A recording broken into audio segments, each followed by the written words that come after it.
Dennis. Peter, I shouldn't do this late, but a couple of things that are a little bit off message, but just occurred to me as I was sitting here.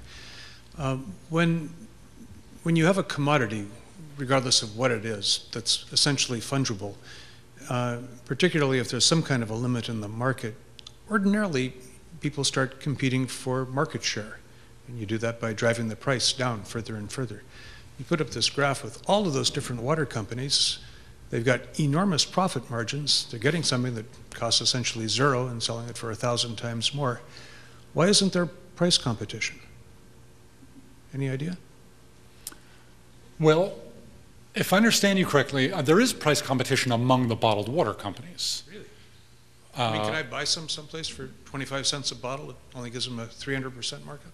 Well, it varies. Obviously, the single-serve bottles that you'll buy one-off at the airport are much more expensive than the ones you could buy in bulk at Costco or one of the big commercial grocery stores.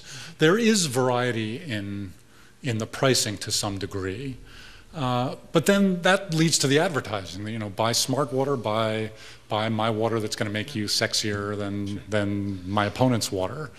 And the real competition with tap water is a tougher one because obviously tap water is far, far cheaper, but we don't get the marketing from our municipal agencies, and it's not sold in single-serve containers. And no, I would expect the oxygen water to compete with the vitamin water. I just thought somebody might go for the inexpensive water. In any event, the other question is even more off base. Oh, but before I let you ask the next one, there is also this bizarre cultural phenomenon of if I'm paying more for it, it must be worth more. There must be something in this water that costs $5 a bottle that's better than this one that costs $4. That's built into us as a consumer culture from day one. So yeah, that would tend to drive the sales up in an economic recession because you can get your prestige for $4 instead of a new car. The other one, though, as I was sitting here trying to figure out what would be a case for some kind of high security, tightly sealed bottle, and then the fellow asked about TSA. Obviously, one incident involving airliners fundamentally transformed American society. How vulnerable are public drinking water systems to a terrorist act? And is there something like that that is a genuine threat, and are we safeguarding it enough? Yeah, that's a great question. It's a difficult question. I actually wrote a paper. It was published in the journal Water Policy a few years ago. It's on our website at the Pacific Institute. If you Google my name and the Pacific Institute, our website will come up, on water and terrorism. In general, I'm not that worried about water and terrorism. That's maybe the good news. The bad news is our systems are vulnerable. I actually think the infrastructure is more vulnerable than the chemical or biological problems. If you think about our water infrastructure, it's designed to kill bugs.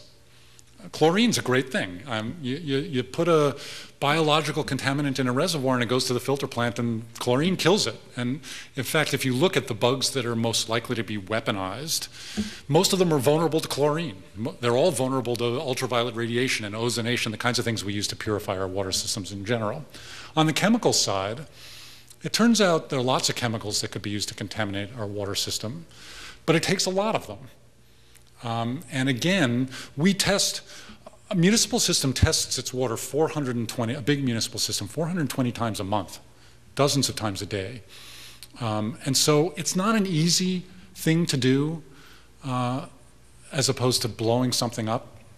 So I do think there are vulnerabilities. I think we're more aware of those now than we were before 9/11. A lot of work was done in the years following that to look at the vulnerabilities of our water system and our food system and our energy system. I don't think we've tightened things up as much as we might, but I worry much more about Times Square and the subways than I worry about our water systems. And you know what? You blow up a pipeline, the water goes out for a few days. Bottled water is a great emergency supply. I'm not opposed to the use of bottled water, and there are certain things that it's good for. A couple of weeks ago, Boston, big pipe break in Boston, a huge pipe break. A lot of our infrastructure is old. 2 million people were without tap water for a couple of days, and bottled water filled that gap, and water tankers filled the gap for a couple of days. And then we fixed it. We fixed our pipe. So there are vulnerabilities, but I think they're probably manageable. Cross your fingers. Okay. Well, thank you very much for having me. It's been great being here. Did